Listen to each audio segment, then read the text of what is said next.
తన కోసం వచ్చి ఇలా గాయాల పాలైన మీడియా మిత్రులందరికీ కూడా పేరు పేరున క్షమాపణ చెప్పారు మంచు మనోజ్. ఆ తర్వాత ఆయన రాచకొండ కమిషనరేట్ కు బయలుదేరారు. ప్రస్తుతం ఆయన వెహికల్ ని ఫాలో అవుతున్నారు మా ప్రతినిధి ప్రణీత. ఎంతసేపట్లో పోలీసుల ముందు హాజరు కాబోతున్నారు మనోజ్? ఏంటి ఏం చెప్పబోతున్నారు అక్కడికి వెళ్ళి?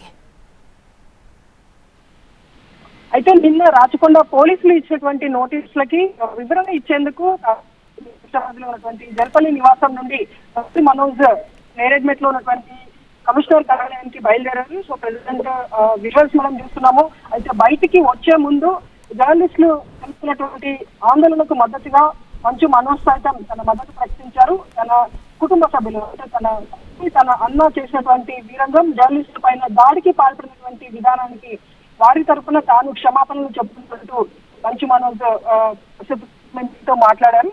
అయితే మొత్తం అసలు గురించి ఎందుకు తన మీద మోహన్ బాబుకు సంబంధించినటువంటి బౌన్సర్లు కానీ మోహన్ బాబు కానీ ఎందుకు దాడి చేశారు, తాను ఎందుకు పోలీసులను ఆశ్రయించాల్సి వచ్చిందో అన్ని వివరాలను కూడా ఈ రోజు సాయంత్రం ప్రెస్ మీట్ పెట్టి చెప్తానంటూ మంచు మనోజ్ మాట్లాడారు. సో ప్రెసిడెంట్ ఆయన తనతో ఉన్నటువంటి ఎవిడెన్స్ అంతా తీసుకొని రాచకొండ సిపి సుధీర్ బాబుకు వివరణ ఇచ్చేందుకు శంషాబాద్ నుండి బయలుదేరారు. 12 o'clock వరకు మేనేజ్మెంట్ కి చేరుకోనున్నారు. 12 o'clock కి రాచకొండ సిపిని మంచు మనోజ్ కలవబోతున్నారు. మొత్తం నిన్న జరిగినటువంటి ఇన్సిడెంట్ తో పాటు ఆ రోజు సండే ఉదయం చోటు చేసినటువంటి ఘటనలలో తాను గాయపడ్డాను. సో ఆ గాయాలను కూడా మీడియాకి మంచు మనోజ్ చూపించాడు. సో వాటి నుండి కోలుకునేందుకు కాస్త ట్రీట్మెంట్ అవసరమైంది. సో డాక్టర్లు వచ్చేంత వరకు వెయిట్ చేశాను. సో ఇప్పుడు కమిషనర్ దగ్గరికి వెళ్ళి తిరిగి వచ్చిన తర్వాత సాయంత్రం మొత్తం అన్ని వివరాలు కూడా వెల్లడిస్తానంటూ మంచు మనోజ్ ప్రకటించాడు. సో ఆయన వెహికల్ ని మనం ఫాలో అవుతూ శంషాబాద్ నుండి ఒక 5 minutes క్రితం స్టార్ట్ అయ్యారు. 12 o'clock వరకు మేనేజ్మెంట్ లో ఉన్నటువంటి రాచకొండ సిపిని కలవబోతున్నారు.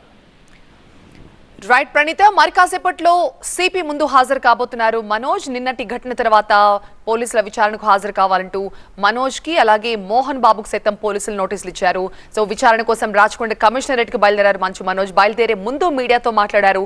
నిన్న జరిగిన దాడి గురించి ఆయన కంటతడి పెట్టుకున్నారు. తన కోసం వచ్చిన మీడియా ప్రతినిధులకి ఇలా గాయాలు కావడం, తన తండ్రి వారిపై దాడికి పాల్పడటం, ఆ దాడిలో TV9 ప్రతినిధి తీవ్ర గాయాలు పాలు కావడంపై మనోజ్ చాలా విచారాన్ని వ్యక్తం చేశారు.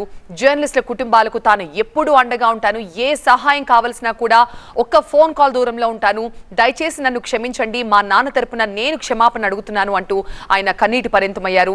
ఇక ఈ రోజు సాయంత్రం 5:30 ఆయన ప్రెస్ మీట్ కూడా పెట్టబోతున్నారు. ఇన్నాళ్లు ఓపిక పట్టాను, సహించాను, ఇక నాలో ఓపిక నశించిపోయింది, నేను కొన్ని ఆధారాలతో ఈ రోజు మీడియా ముందుకు వస్తాను అని చెప్తున్నారు మంచు మనోజ్.